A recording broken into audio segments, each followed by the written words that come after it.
the last hour will not come. حتى ينبعث دجالون كذابون. The hour will not come to pass until approximately 30 impostor Dajjals are sent forth.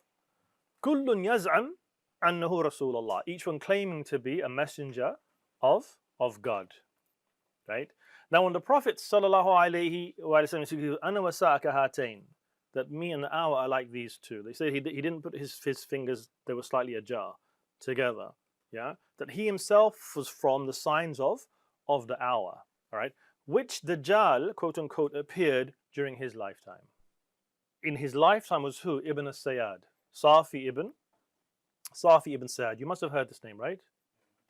No.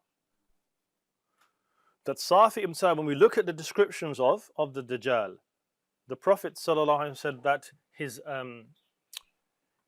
parents, he described the mother as being quote unquote heavy set and the father being of a particular physical disposition, that they would wait for 30 years trying to have children until they gave birth to a child who was quote unquote not beneficial, and that there was a khalal, that there'd be a deficiency in his right eye.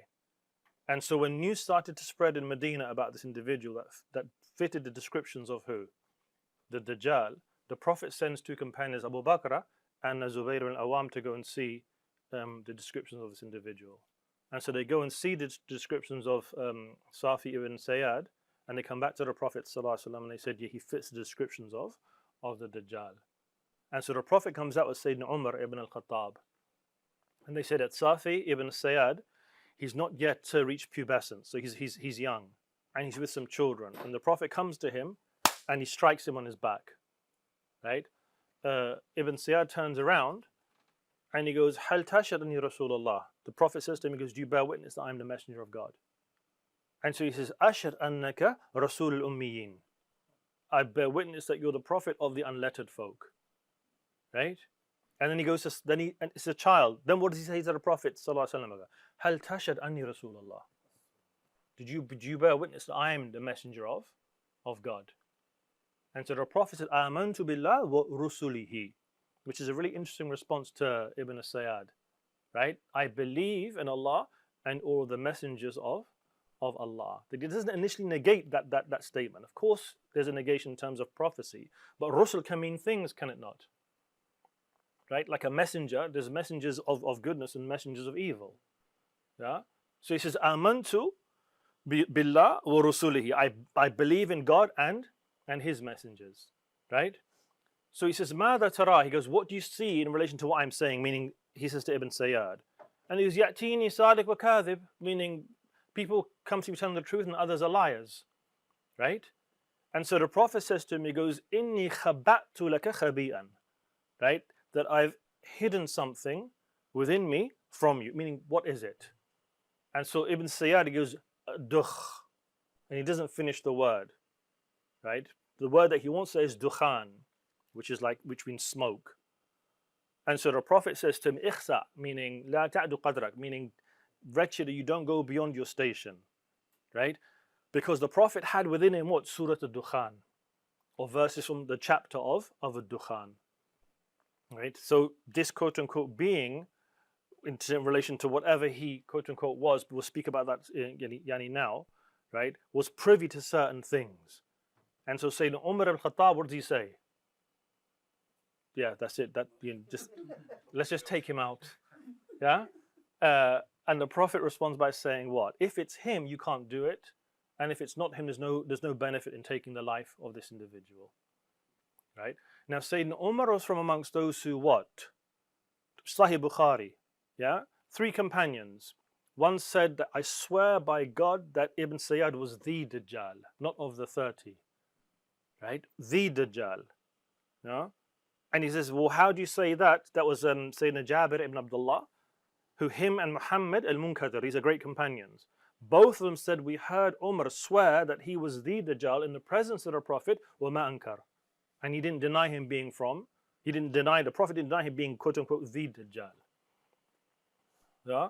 So there were companions during the lifetime of the Prophet that believed Ibn Sayyād was the Dajjal. Yeah? There's a hadith that he was quote unquote shiq. Shiq in Arabic literally means half. That his mother was there's narration that his mother was jinniya, was from the Jan, and that his father was a human being. Right? There's narrations that say that, right? Why mention that? Because Abdullah ibn Umar, one day he comes across Ibn Sayyād in Medina, right? فَسَبَّهَا. He curses him. So again, you see, the Sahih Muslim, Sahih Bukhari, it's an authentic tradition. Yeah. So when he curses Ibn Sayyād, what does he say? Intafakh. He starts to grow.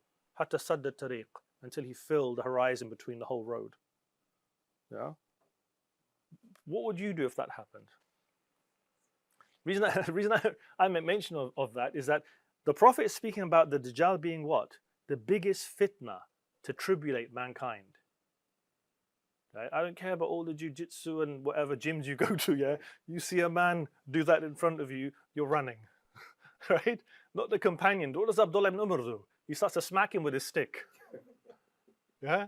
He smacks him, he goes for a second, so he goes back to the shape again. ثُمَّ انْتَفَخ. Then he grows to the extent that he fills the whole street up. Right? ثُمَّ سَكَنْ. Yeah? Like these were rijal. Hudhayfa says what? Hudhayfa, he goes that if he appears in our time, yeah, the kids of Medina would kick him out. The kids of Medina. But the point being, when I'm saying this, why? Because of the opinion that what? Because who can quote unquote transform their beings? The Jan, right? Jinns can. Yeah. Even when they speak about what? They speak about the hue, his skin tone. So they say that he's in the ahmar, like ruddy, red. And there's opinions that he's what? Ahmaq, pale white. And then there's hadith that he's asmar, he's brown. Even that could mean what? He could what? Exactly. Like a quote-unquote chameleon, change. Yeah? And so when Abdullah ibn Umar, he leaves and he goes to his sister, Sayyidina Hafsa, the wife of the Prophet ﷺ, she goes, why did you do that? Right? I mean, what's your issue to go to Ibn Sayyād and do what you did? Don't you know that the Prophet said that the Dajjal will emerge min ghadbatin yaghdibuhu, from something which causes him to be angry, and then he's unshackled. Yeah? So there's opinions that Ibn Sayyād was quote unquote the Dajjal. But again, look at the companions. Right? The companions, mountains of men. Yeah, mountains of men. Smack man down, isn't it? If he turns into like a big beast, no, just beat him down again. Yeah, another companion said, I saw him, I just wanted to hang him up by a tree. Right? Abu Sa'id al-Khudri, he goes on Hajj. Now, Ibn Sayyād is with them and they travel. Now he's older, right? And they travel for Hajj. But no one likes Ibn Sayyād. They don't want to be around him. And so Abu Sa'id al-Khudri goes, everyone just departed and left me stuck with him. And he goes, we stopped en route before we entered Mecca, and we took up camp. And he goes, Ibn Sayyād, he put his goods on top of my goods. And I said to him, look, it's a hot day, take your goods and put them over there underneath that tree. Didn't want anything to do with him. So he goes and puts his goods underneath a tree, and then he brings Abu Sa'id al-Khudri some milk. And Abu Sa'id says, what? He goes, man, it's a hot day, milk is hot, I'm good, I don't want to drink it. And he goes, but in my heart, I didn't want anything that touched his hand. And so he realizes, because it's known what people are saying about Ibn Sayyād, Safi, they know what they're saying about him. And Abu Sa'id al-Khudri is from amongst those who knows the hadith of the Prophet ﷺ. And so he comes to Abu Sa'id, he goes, look, you're the most erudite when it comes to hadith. You know the hadith of the Prophet ﷺ, right?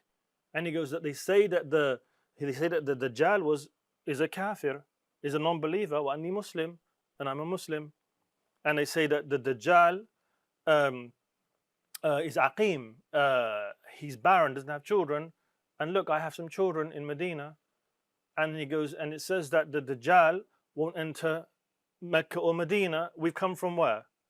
Medina, and we're about to enter Mecca. And so Abu Sa'id's listening, yeah, and he goes, he goes, yeah, it makes a lot of sense what he's saying. And then what does Ibn Sayyād say? He goes, but I know where he is. And I know where he is right now. So he goes, Tibban lak, may you be cursed for the rest of the day. How do we make ta'weel of those things? How can we say, for example, for those, like I said, Umar is saying what? He is, quote unquote, the Dajjal. right? He is the Dajjal. How can we potentially make ta'wil of what's been said here? No, how can we understand him being the Dajjal, not one of the 30? The dominant opinion is that he is one of the 30. Imam al-Bayhaqi said that he was one of the 30 leading up to the emergence, but they speak about how the Dajjal who's shackled on an island, which we'll take the hadith inshallah when we come to it, is yani imprints on those lesser Dajjals.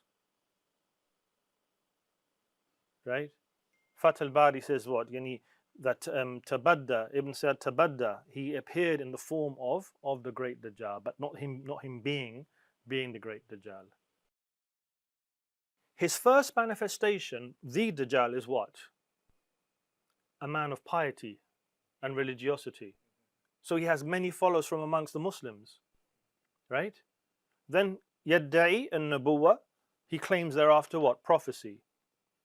And even that's interesting, because I thought it was like every Muslim, quote unquote, leaves him. The hadith says, Kullu dhi lub. Everyone who's got like an ounce of intelligence will turn away from him. Thumma yaddi al-uluhiyya, then he claims divinity, and thereafter. But it's when he claims divinity, what happens to him? The right eye becomes sealed, the left eye protrudes, the legs become bow-legged, the arms become disparate, and the like. So meaning when it's that manifestation of divinity is when he's barred from entering where? Entering Mecca and Medina. Wallahu alam. Yeah? Because what's interesting about Ibn Sayyād is what? Where did he die? Where did Ibn Sayyād die? The one who Umar swore he was the Dajjal.